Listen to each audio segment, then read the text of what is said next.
बॉलीवुड में इन दिनों ओरिजिनल कहानियों का अकाल है।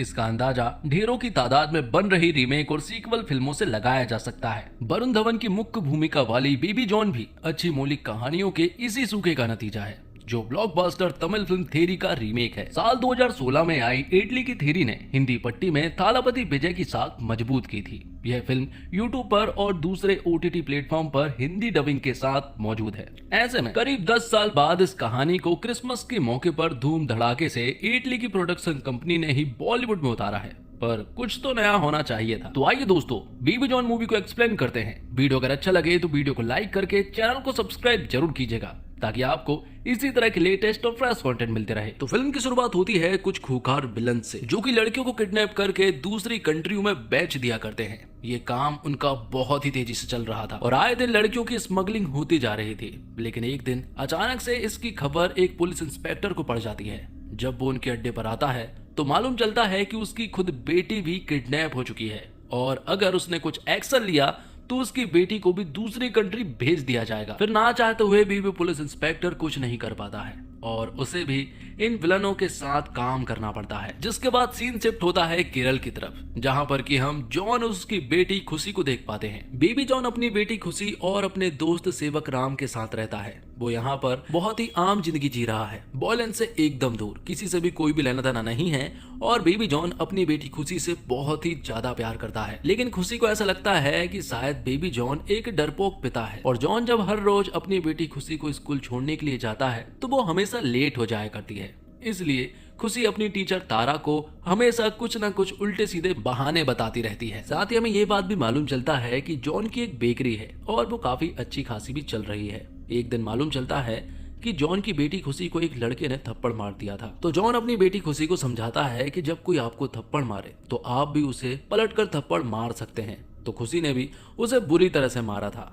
जब ये बात तारा मैडम को मालूम चली कि खुशी ने उस लड़के को बुरी तरह से मारा है, तो इस बारे में तारा जॉन से बात करती है कि आखिर कोई लड़के को इस तरह से नहीं मारता है। तारा उसे समझाने की कोशिश कर रही थी कि आखिर तुम अपनी बेटी को क्या सिखाना चाहते हो। तभी हम देखते हैं कि उन गुंडों के चंगुल से एक लड़की जो है वो भाग जाती है और इनके आसपास ही कहीं छिप जाती है। जब उस लड़की को तारा ने देखा तो तारा उसे पुलिस स्टेशन ले जाती है और पीछे पीछे खुशी भी चली जाती है। इसीलिए जॉन को भी उसके पीछे पीछे जाना पड़ता है। जब जॉन वहां पहुंचा तो वो पुलिस इंस्पेक्टर जॉन को देखकर पूरी तरह से हैरान था। उसे ऐसा लग रहा था कि शायद इसे मैंने कहीं तो देखा है। जब जॉन यहाँ से जाने लगता है तो यहाँ वो पुलिस इंस्पेक्टर सत्या नाम कहकर पुकारता है, जो सुनकर जॉन पूरी तरह से हैरान रह जाता है। अब हमें ये तो मालूम है कि ये पुलिस इंस्पेक्टर उन गुंडों से मिला हुआ है, इसलिए इंस्पेक्टर उन गुंडों के पास कॉल करके बता देता है कि जो लड़की खो चुकी थी वो तो हमारे पास आ चुकी है, लेकिन तुम्हारे खिलाफ किसी ने कंप्लेंट भी की है। लेकिन इंस्पेक्टर ने तारा का नाम नहीं बताया था, बल्कि जॉन का नाम बता दिया था। इसलिए सारे गुंडे जो है वो रात को ही जॉन के घर पर पहुंच जाते हैं। तब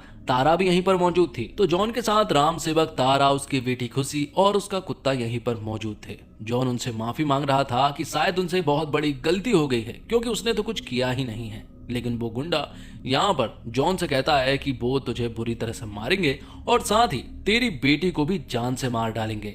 ये सुनने के बाद जॉन को गुस्सा आ जाता है और वो इन लोगों को चुन चुन कर मारने लगता है। जॉन कहता है कि बात जब तक मेरे ऊपर है ठीक है, लेकिन तुमने मेरी बेटी को मारने की बात कही है। ये सुनकर तो वो उन्हें बहुत बुरी तरह से मार रहा था। जिसके बाद राम सेवक तारा को कहानी सुनाने लगता है और फिर कहानी 6 साल पीछे मुंबई पहुंचती है, जहां पर की deputy commissioner of police Satya Verma अपनी ईमानदारी और बहादुरी के कारण जनता का सुपर हीरो है। लेकिन सत्या वर्मा की लाइफ में भी एक बहुत बड़ी विलन है, और वो विलन उसके लिए शादी है, क्योंकि शादी उसकी हो नहीं पा रही है और उसकी माँ चाहती है कि सत्या की जल्द से जल्द शादी हो जाए। इसलिए हमेशा वो किसी न किसी लड़की से मिलने के लिए जाते रहते हैं। अब सत्या सनाया नाम की एक लड़की से मिलने के लिए जाता है, जहाँ पर कि उसकी माँ भी आई हुई थी। यहाँ सनाया पहले तो सत्या की बहुत तारीफ करती है, लेकिन बाद में सनाया यहाँ पर सत्या से कहती है कि भैया आप किसी और से शादी कर लो, क्योंकि मेरा बॉयफ्रेंड है और मैं उसी से शादी करना चाहती हूँ। आप घर वालों से कह देना कि मैं आपको पसंद नहीं आई। तो जितना भोला भाला सत्या है, लेकिन जब वो कहीं क्राइम होता हुआ देखता है तो वो लोगों को बुरी तरह से मारता है। फिलहाल वो उन गुंडों को मार रहा है जो कि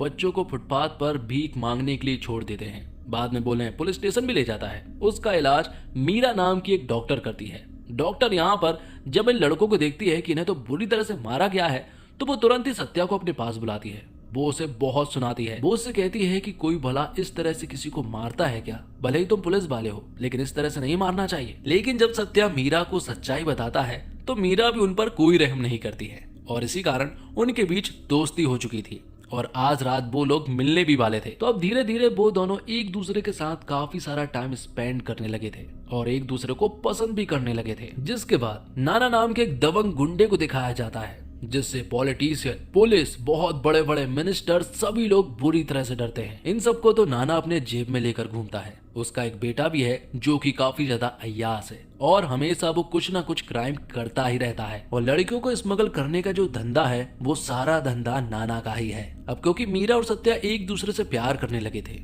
इसलिए सत्या मीरा को अपनी माँ से मिलाने के लिए लाता है। वो जब मीरा से मिलती है तो सत्या की माँ को मीरा बहुत ज्यादा पसंद आ जाती है। तो सत्या ने तो पूरी तरह से मन बना लिया था कि अब तो उनकी शादी होकर ही रहेगी। लेकिन अभी एक प्रॉब्लम और सामने थी और वो प्रॉब्लम ये है कि अभी मीरा की फैमिली वालों से भी सत्या को मिलना है और मीरा की फैमिली वालों को पुलिस वाले बिल्कुल भी पसंद नहीं है। जिसके बाद पुलिस स्टेशन में हम एक बच्ची के माँ बाप को देख पाते हैं जो कि सिर्फ 16 साल की है। वो गायब हो चुकी है। पुलिस स्टेशन में उन्होंने कंप्लेंट भी करा चुके हैं, साथ ही 10,000 रुपए भी दे चुके हैं, लेकिन अभी तक उसकी कोई खबर नहीं है और 3 दिन से ज्यादा हो चुके हैं। तो सत्या उस लड़की की इन्वेस्टिगेशन करना स्टार्ट करता है।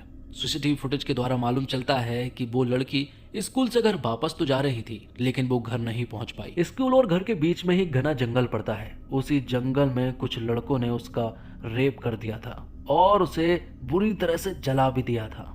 यहाँ सत्या पहुंच तो चुका था लेकिन वो काफी लेट हो चुका था। इस वजह से जलकर उस लड़की की मौत हो जाती है। जब सत्या को ये बात मालूम चली कि ये सब कुछ नाना के बेटे ने किया है तो सत्या को बहुत गुस्सा आया। वो तुरंत ही नाना के घर पर गया और वो नाना के बेटे को अरेस्ट करने वाला था। लेकिन जब वो वहां पहुंचा तो मालूम चला कि नाना का बेटा आज मिनिस्टर बन चुका है। 3 दिन से वो गायब है, कहीं ना कहीं पार्टी कर रहा होगा। इसलिए अब अगर वो तुम्हें मिले तो उसे अरेस्ट मत करना बल्कि सलाम करना। तो सत्या मायूस चेहरे के साथ वापस आने लगा लेकिन बीच रास्ते में वो रुकते हैं और सत्या राम सेवक से कहता है कि अगर नाना का बेटा तुम्हें मिल जाए तो तुम उसके साथ क्या करोगे? राम सेवक कहता है कि अगर वो मुझे मिल गया तो मैं उसे उसी तरह मारूंगा जिस तरह से उसने लड़की को मारा है। मैं उसे जलाकर मार दूंगा। तभी एक सिगरेट जो है वो घास के ढेर में गिर जाती है और तभी आग लगना स्टार्ट हो जाती है और उसी के बीच में से नाना का बेटा भी जलता हुआ आ रहा था। मतलब कि 3 दिन पहले ही सत्या ने नाना के बेटे को किडनैप कर लिया था। वो उसे बुरी तरह से टॉर्चर भी कर रहा था। सत्या ने उसे उसी तरह से मारा जैसा कि उसने उस लड़की को मारा था। नाना के बेटे को सत्या ने मारा है ये चीज साबित नहीं हुई है, लेकिन जब ये बात नाना को मालूम चली तो नाना तुरंत ही उस जगह पर पहुंचा। बल्कि सत्या खुद ने ही यहाँ नाना को बता दिया था कि मैंने ही तेरे बेटे को मारा है। नाना उससे कहता है कि इसका बदला मैं जरूर लेकर रहूंगा क्योंकि मैं अपने बेटे से हद से ज्यादा प्यार किया करता था। अब अगले सीन में हम देखते हैं मीरा और उसकी फैमिली को जो कि एक रेस्टोरेंट में थे और वो आज सत्या से मिलने वाले हैं। मीरा की फैमिली वालों को सत्या पसंद इसलिए नहीं है क्योंकि वो एक डिप्टी कमिश्नर है और आए दिन उनके ऊपर हमले होते रहते हैं जिस वजह से मीरा की जान भी खतरे में रहेगी। लेकिन यहाँ पर सत्या उनसे कहता है कि वो गांधीवादी पर यकीन करता है इसलिए आप बिल्कुल भी टेंशन मत लीजिए। जब वो इतनी बात कहता ही है तभी यहाँ पर नाना और उसके लोग आ जाते हैं और वो इनके ऊपर हमला कर देते हैं। लेकिन यहाँ पर सत्या ने सब कुछ संभाल लिया था। नाना के लोगों को उसने चुन चुनकर मार दिया था। जिसके बाद सत्या तुरंत ही नाना के यहाँ पर पहुंचा। जब उसे मालूम चला कि ये अटैक नाना ने करवाया है तो वो उसी के अड्डे पर चला गया और नाना को अरेस्ट कर लिया। सभी लोग ये देखकर हैरान थे कि आखिर कोई नाना को कैसे अरेस्ट कर सकता है। नाना भी अभी चुप नहीं बैठा था, जेल में जरूर था लेकिन वो अभी भी सत्या से बदला जरूर लेगा। दूसरी तरफ हम देखते हैं कि मीरा की फैमिली वाले अब सत्या से शादी नहीं करवाना चाहते हैं लेकिन एक दूसरे से वो दोनों प्यार करते हैं इसलिए उन्हें तो मानना ही पड़ेगा और यहाँ पर दोनों शादी कर लेते हैं। जब मीरा और सत्या की शादी हुई तो दोनों बहुत ज्यादा खुश थे। उनकी फैमिली भी बहुत खुश थी, यहाँ तक कि सत्या की माँ भी बहुत ही ज्यादा खुश थी क्योंकि उन्हें हमेशा से एक लड़की चाहिए थी। और कुछ ही महीनों के बाद उन्हें एक लड़की भी होती है जिसका नाम खुशी होता है। और फिर कुछ ही दिनों के बाद नाना और उसके लोग यहाँ सत्या और उसकी पूरी फैमिली पर अटैक कर देते हैं। वो सत्या को शूट करते हैं और साथ ही मीरा को भी शूट कर देते हैं। वहां खुशी अपनी दादी के साथ थी। वो लोग खुशी की दादी को भी मार देते हैं और सत्या भी बुरी तरह से घायल था। इतना सब कुछ करके वो सारे गुंडे यहाँ से जा चुके थे। तभी यहाँ पर मीरा की आंखें खुलती है। मालूम चलता है कि वो मरी नहीं थी और साथ ही उसकी बेटी भी नहीं मरी थी। वो यहाँ पर तुरंत ही सत्या के पास आती है और उससे कहती है कि हमारी बेटी को तुरंत ही हॉस्पिटल ले जाओ और मुझसे वादा करो कि तुम पुलिस की नौकरी छोड़ दोगे और मेरी बेटी को यहाँ से बहुत दूर लेकर चले जाओगे, इस लड़ाई झगड़े से दूर। सत्या उससे वादा करता है और अगले ही पल मीरा की मौत हो जाती है और तब यहाँ ब्लास्ट भी हो जाता है, लेकिन सत्या और खुशी बच गए थे। जिसके बाद कहानी प्रेजेंट में आती है। राम सेवक ने ये सारी कहानी तारा को सुनाई थी। तारा को भी अब ये सारी बातें मालूम है। वो इसके बारे में यहाँ जॉन से बात करती है। वो उससे कहती है कि वो इन सब के बारे में खुशी को नहीं बताएगी। अब आज ही खुशी स्कूल की तरफ से पिकनिक के लिए जाने वाली थी एक बस के द्वारा। तभी नाना का कॉल यहाँ जॉन के पास आता है। जॉन से कहता है कि जिस स्कूल की बस से तेरी बेटी जा रही है ना, उसका अभी एक्सीडेंट होने वाला है और अगले ही पल उसका एक्सीडेंट भी हो जाता है। जॉन तुरंत ही वहां पर दौड़ता हुआ जाता है, लेकिन तब तक वो बस जो है वो ब्रिज से नीचे पानी में गिर चुकी थी। लेकिन जॉन ने सारे बच्चों को बचा लिया था, यहाँ तक कि अपनी बेटी को भी बचा लिया था।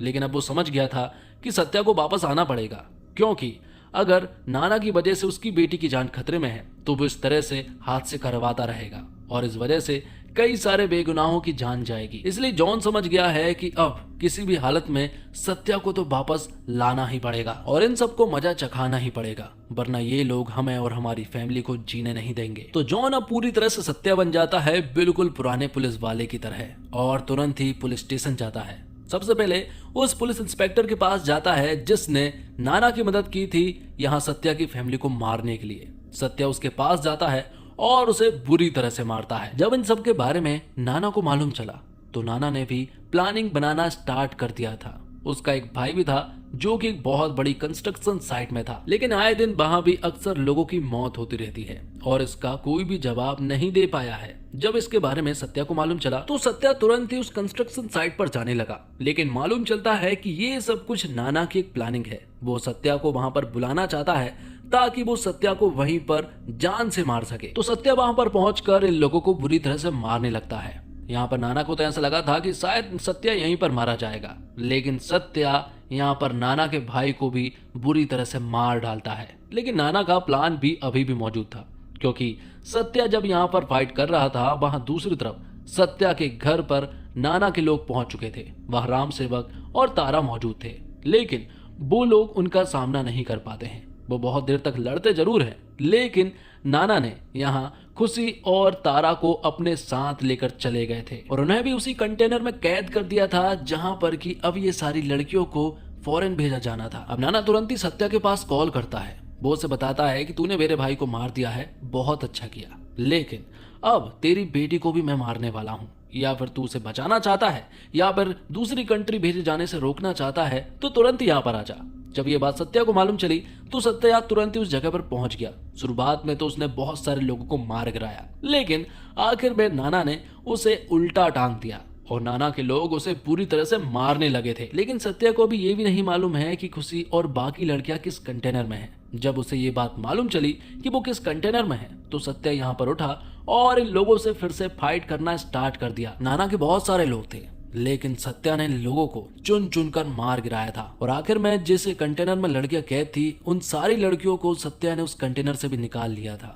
फिल्म के आखिर में सत्या की बेटी खुशी नाना को माफ करने के लिए कहती है कि अगर आप सॉरी बोल देंगे तो मेरे पिता आपको माफ कर देंगे, लेकिन नाना सॉरी कहाँ बोलने वाला था। यहाँ पर बाकी सारी लड़कियां मिलकर नाना को जान से मार देती है और फिल्म के आखिर में हम सलमान खान का कैमियो देख पाते हैं जो कि एजेंट भाईजान के रूप में यहाँ पर आता है और अब वो भी इनकी तिकड़ी में शामिल हो चुका था। तो दोस्तों, बेबी जॉन वो फिल्म है जिसमें आपको राजपाल यादव एक्शन करते दिख रहे हैं और यकीन मानिए क्लाइमैक्स से ठीक पहले उनका एक डायलॉग और ये एक्शन फिल्म का यादगार मूवमेंट है। ऐसा नहीं है कि बेबी जॉन के हीरो वरुण धवन ने दमदार काम नहीं किया है, लेकिन मास फिल्मों की खासियत ही आपको सरप्राइज करना होता है, कुछ ऐसा करना जो सोच से इतना परे हो कि आप डायरेक्टर राइटर की सोच स्क्रीन पर देखकर वाव वाली फीलिंग में आ जाए। मास फिल्मों के आइकॉन गदर में सनी देओल का हेड पंप उखाड़ना इसलिए आज भी अद्भुत लगता है, लेकिन फिर भी स्क्रीन पर ये सीन विश्वास करने लायक लगता है क्योंकि सनी है भी इतने दमदार आदमी। वरुण धवन नेचुरली एक चार्मिंग और मजेदार आदमी लगते हैं, इसलिए अगर वो विस्फोट एक्शन और इंटेंसिटी के साथ दिखें तो सरप्राइज करने वाली बात होती है। जैसे बदलापुर, तो हुआ ये कि बेबी जॉन में ये सरप्राइज वाला मामला पर्याप्त नहीं लगता और ये कमी कमजोर स्क्रिप्ट की है। बेबी जॉन 2016 में आई इटली की फिल्म थ्योरी की एडॉप्टेशन है जिन्होंने इस बार वरुण की फिल्म प्रोड्यूस की है। फिल्म को डायरेक्ट किया है कालीस ने। लेकिन दिक्कत यह है कि थेरी खुद एक ऐसी फिल्म थी जिसकी राइटिंग कोई बहुत कमाल की नहीं थी। लोगों को वो फिल्म पसंद आई थी अपने मास मूवमेंट्स और हीरो थालापति विजय की वजह से। विजय उस समय हर फिल्म में ताबड़तोड़ एक्शन हीरो बने हुए थे, लेकिन थेरी में वो एक ऐसे आदमी के रोल में थे जो हिंसा से बचता है और बहुत प्यारा लगता है। इसलिए जब फिल्म फाइनली उन्हें एक्शन हीरो अंदाज में रिवील करती है तो एक ट्विस्ट आया था। बेबी जॉन की दिक्कत यह है कि इसमें थेरी की राइटिंग से सबक नहीं लिया। इसी लचर राइटिंग के साथ फिल्म ने विलन के आर्क और कहानी में लड़कियों को बेचे जाने का एंगल जोड़कर मामलों को और उलझा दिया। जेकी श्रॉफ ओरिजिनल फिल्म से ज्यादा भयानक फील होने वाले विलन हैं, लेकिन उनकी अतरंगी हरकतों के पीछे की कोई वजह एक्सप्लोर नहीं की गई है,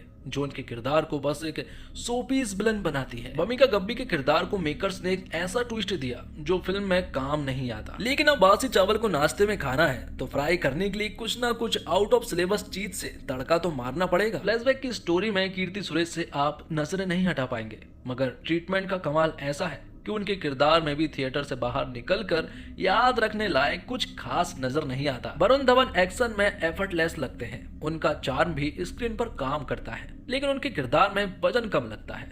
इससे धांसू इंटेंसिटी और एक्शन के साथ वो हाल ही में हनी बनी में नजर आ चुके हैं। फिल्म रुक रुक कर जॉन या सत्या के इमोशन एक्सप्लोर नहीं करती और एक चीज से दूसरी चीज पर भागती रहती है। फर्स्ट हाफ के पहले 40 मिनट तो इतनी तेजी से भागे कि लगा डायरेक्टर का मूड यहीं पर फिल्म को निपटा देने का है। मगर फिर उन्हें याद आया कि बहुत सारे एक्शन सीक्वेंस के साथ उन्हें वरुण धवन को लेकर जनता का मसीहा, गरीबों का देवता, बेसहारों का रक्षक टाइप जो पोर्शन शूट किए गए थे वो भी तो फिल्म में फिट करने हैं। फिर उन्होंने तरीके से इन सब का हिसाब किया, फिल्म में सेट किया कि 15 मिनट से ज्यादा कहानी के लिए बरकरार ना रहे। सबसे अजीब चीज ये है कि टीवी पर थेरी का जो हिंदी डब्ड वर्जन चलता था, बेबी जॉन के डायलॉग उसके मुकाबले भी कहीं ज्यादा ठंडे हैं। ऊपर से फिल्म का साउंड इतना शोर भरा है कि आप थिएटर में जाते अकेले हैं, मगर बाहर निकलते हैं सिर दर्द को कंधे पर टिकाए हुए। कुल मिलाकर बेबी जॉन एक ऐसी फिल्म है जिसे देखने के बाद सिर्फ एक ही लाइन सूझती है, वरुण धवन मास हीरो वाले रोल में भी अच्छे कर सकते हैं, मगर कोई उन्हें अच्छी स्क्रिप्ट के साथ कास्ट कर लेते। और कमर्शियल मसाला मूवी के लिए अक्सर कहा जाता है कि ऐसी मूवीज में दिमाग ना लगाएं, लेकिन जब शहर का डीएसपी वर्दी पहने हुए किसी की बेबी शॉवर में लेडीज को जूस पिलाने लगे, जब चाहे तब शहर से गायब हो जाए, 6 साल बाद जब मन करे वर्दी पहन के ड्यूटी पर वापस आ जाए, तो ना चाहते हुए भी इग्नोर करना मुश्किल हो जाता है भाई। कहानी में तो यू एक्शन, इमोशन, रोमांस और सस्पेंस है, नाच गाना है और सोशल मैसेज जैसे सारे तड़के हैं, लेकिन एक्शन के अलावा बाकी चीजें प्रभावित नहीं करती।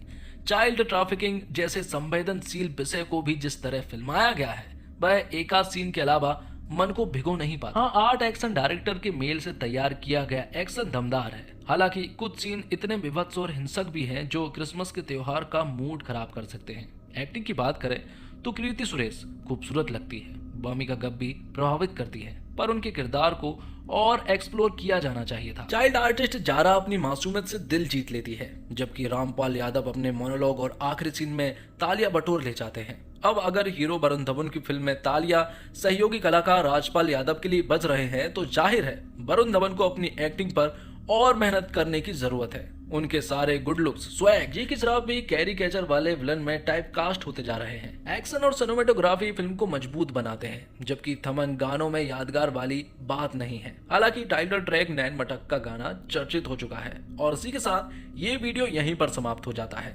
दोस्तों, उम्मीद करता हूँ आपको वीडियो पसंद आई होगी। वीडियो पसंद आई हो तो वीडियो को लाइक करके चैनल को सब्सक्राइब जरूर कीजिएगा, ताकि आपको इसी तरह के लेटेस्ट और फ्रेश कंटेंट मिलते रहे। मिलते हैं और कमाल की वीडियो के साथ, तब तक के लिए आप हमारे चैनल के साथ बने रहिए। धन्यवाद। जय हिंद, जय भारत, जय श्री राम।